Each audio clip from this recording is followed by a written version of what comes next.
ఉత్తరాంధ్ర ఎలవేల్పుగా శ్రీ శ్రీ శ్రీ అనకాపల్లి నూకాంబిక అమ్మవారు ఆలయ పునర్నిర్మాణ కార్యక్రమం పూర్తయి కలశ స్థాపన వచ్చే నెల 8వ తారీఖున ఉదయం 10:58 ముహూర్తం నిర్ణయించబడ్డది. ఉత్తరాంధ్ర ఎలవేల్పుగా ఎంతో ప్రతిష్టాకరంగా ఈ ప్రాంత ప్రజలు పూజిస్తున్నటువంటి ఆరాధిస్తున్నటువంటి దైవం తాలూకా ఆలయాన్ని పునర్నిర్మాణ కార్యక్రమం 2022వ సంవత్సరంలో మొదలై ఇప్పటికి 4 సంవత్సరాలు అయింది. పూర్తయి ఈ ఏడాది కొత్త అమావాస్యకి పూర్తి చేసుకొని మళ్ళీ అమావాస్య ఉగాది ఉత్సవాలు గత ఏడాది మన గౌరవ ముఖ్యమంత్రి గారు చంద్రబాబు నాయుడు గారు, గౌరవ ఉప ముఖ్యమంత్రి గారు పవన్ కళ్యాణ్ గారు ఆదేశాల మేరకు రాష్ట్ర పండగగా కొత్త అమావాస్య ఉగాది పండుగలను జరిపించుకోవడానికి అనుమతి ఇవ్వడం జరిగింది.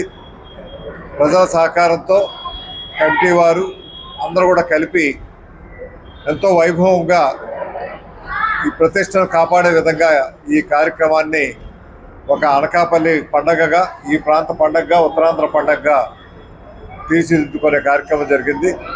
ఎంతో ప్రతిష్టాకరంగా నిర్మిస్తున్నటువంటి ఈ ఆలయం కూడా 8వ తారీఖున కలశ స్థాపనతో మూల విరాట్ పూజా కార్యక్రమాలన్నీ కూడా యథావిధంగానే జరుగుతాయి. ఈ తర్వాత ఈ కార్యక్రమం 5వ తారీఖున మొదలై అమ్మవారి పడిశ కలశాల ఊరేగింపు 5వ తారీఖు సాయంత్రం 4 గంటలకు మొదలవుద్ది. 6వ తారీఖు నుంచి 6, 7 తారీఖులు ఇక్కడ చండీయాగం ఇతర హోమాలన్నీ కూడా జరపబడతాయి.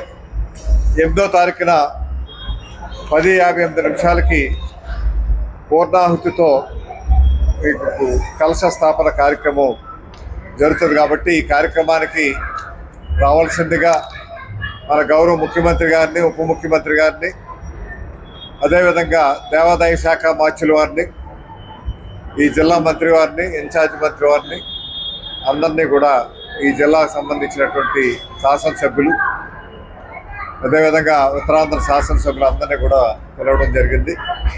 వారి అవకాశాల మేరకు ఈ కార్యక్రమానికి వస్తామనేసి వారు తెలియపరచడం జరిగింది. కాబట్టి దీనికి ప్రజలందరూ కూడా సంపూర్ణ సహాయ సహకారాలు అందించి ఈ కార్యక్రమాన్ని జయప్రదం చేసి మళ్ళీ పూర్వ ప్రతిష్ట నెలకొనే విధంగా ఇక్కడ మంచి కార్యక్రమాలు యథావిధంగా జరిగే విధంగా భవిష్యత్ కార్యక్రమాలకు సంబంధించినంత వరకు ఈ ఆలయం ఏవైతే ముందు ప్రధాన ఆలయం పూర్తయింది, దీని చుట్టూ ఉన్నటువంటివి కూడా కొన్ని మార్పులు చేయాలనుకుంటున్నాం.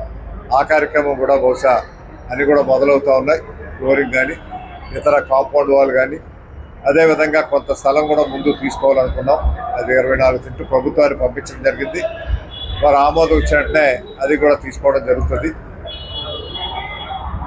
నిత్య కార్యక్రమాలు యథావిధంగా కొనసాగే విధంగా ఈసారి ఎప్పటిలాగానే మళ్ళీ రాష్ట్ర పండగగా కొత్త అమావాస్య పండుగ జరుపుకొని 30 రోజుల కార్యక్రమం నెల పండుగ వరకు కూడా సాంస్కృతిక కార్యక్రమాలతో కనుల విందుగా ఈ పండుగ చేయాలనేసి నిర్ణయించడం జరిగింది కమిటీ వారు.